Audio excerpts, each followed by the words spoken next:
diagnosed in 1995, and it was there that you came out and you wrote your book. And I saw you in Oprah, and I saw you in 2020. And I remember thinking at the time, like I said in the video, I was very isolated when I was diagnosed. I was from a small town. I was female. I didn't know anybody like me, except for my ex-husband. I didn't have any friends with AIDS. And I worked hard the first few months, like you said. I always wondered about who knew, who didn't know. If somebody looked at me cross-eyed in town, I thought, what do they know about me? What do they think about my family? I'm from a very small town, and my parents have been there for 42 years. And when I saw you, this is kind of a full circle moment for me because I was diagnosed almost 20 years ago, and they told me I would live longer than 5 years. And when I saw you, how brave you were, and how courageous you were, and how honest you were, and how sweet you were, I remember thinking, I have something in common with an Olympic athlete. And,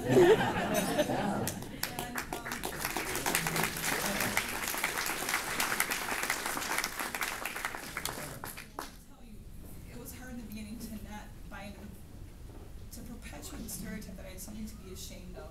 Right. You know, and that I needed to own my truth and be the person that I was meant to be, the same person that I always was, you know, and to realize that AIDS was not a moral edict of who I was. Mm-hmm. It was just a virus. Yeah. And to see somebody like you really changed my perception of myself. Yeah, I mean, we live with HIV. HIV doesn't define me. Exactly. It's not who I am. Right. So, you know, if, you know, like I said, what my mother always taught me, if I focus on other people and be in service and try to make the world better because I was there, you know, whether it's making somebody smile, you know, whether it's, you know, holding the door open or for somebody, you know, just acts of kindness. You know, I'll go through a pay toll and I'll pay the person behind me's toll, and they'll never know who, you know, who did that. Or if there's a parking meter that's run out and it's, you know, flashing, I'll put some change in. It's I don't have to have the recognition. I don't have to have that validation. You know, that's something that I learned with taking care of my dad. Because when I was taking care of my dad when he died of cancer, I took care of him this last 6 weeks of his life and with his battle with cancer. And initially I did it for validation. I mean, I wanted to be the good son, but something magical happened. You know, I realized that I didn't need that. I didn't need that validation because I knew in my heart who I was and that I was a good person. You know, so, yeah. What do you think of Mario Lopez playing you? I love it. You know what? I love Mario. I went up to him and I said, I should look so good. You know, he was hot. You know, he still is hot. But no, I thought he did an incredible job. Because when the director came to me, when we were considering, because I wanted Keanu Reeves to play me, because we had similar backgrounds because of my Samoan heritage. My name's Greek.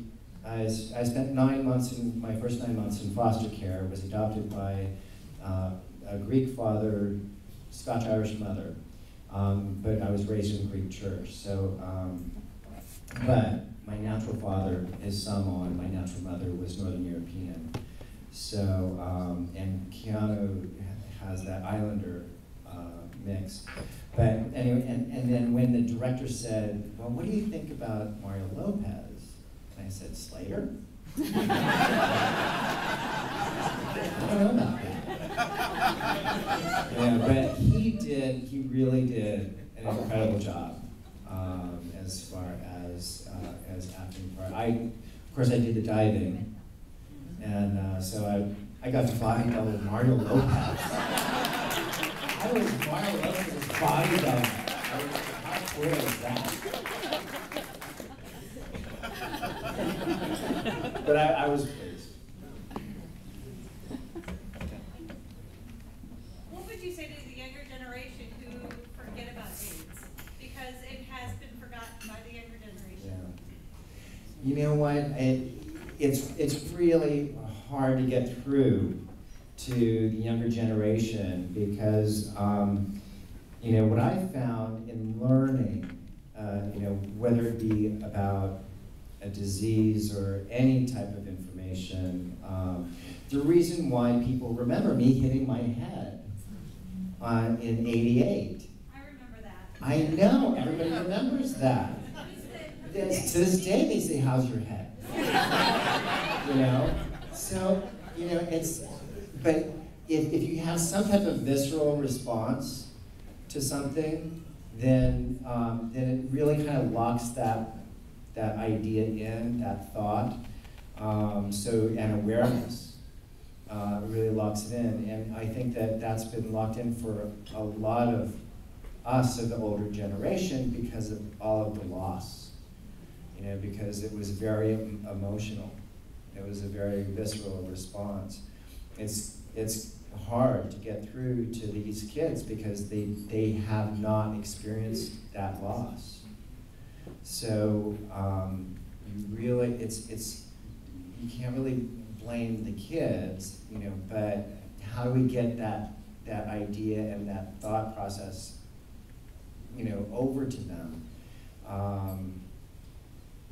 I don't know. I try. All I can do is share who I am and share my story.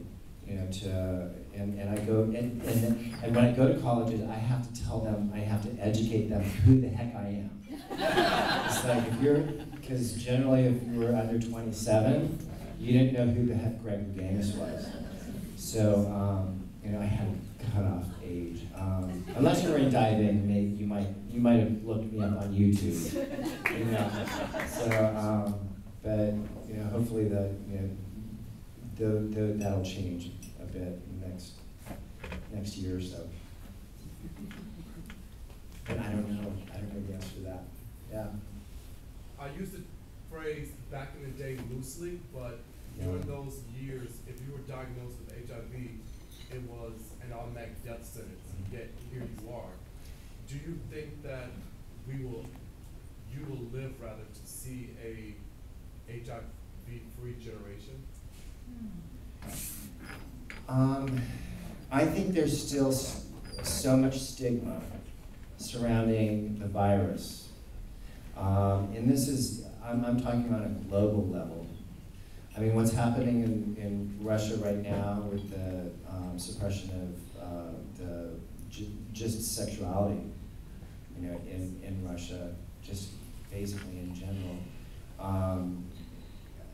You know, what's going to come from that is more spread of the virus. You know, because without education, without the proper knowledge, without the proper,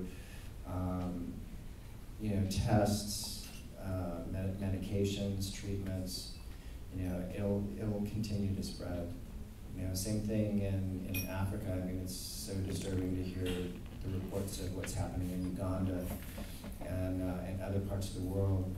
I wish I could say, you know, that I'll live to see AIDS-free generation, but I think that's highly optimistical globally, and I think that what we need to do is just set the best example that we can. I mean, because that's all I can do. Because I was thinking, well, how do I go up against Putin? How do I go up against the leaders of Uganda? I'm not a world leader.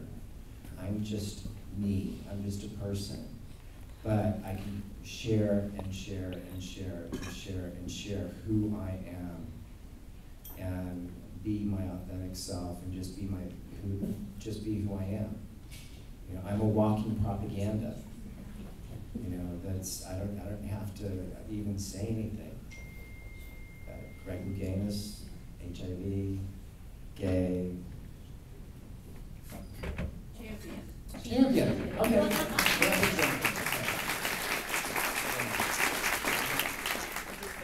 can only be who you are.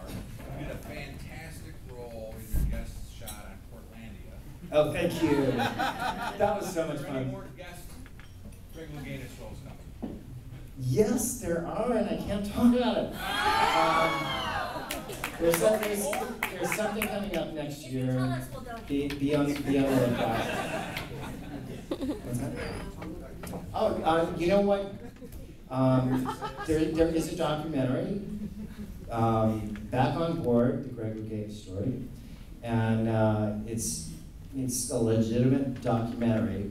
Cheryl spent the past 3 years with me, 3+ years with me, following me around. You know, this was prior to the Olympic Games and all that stuff, and so that is being. We're looking at getting it done.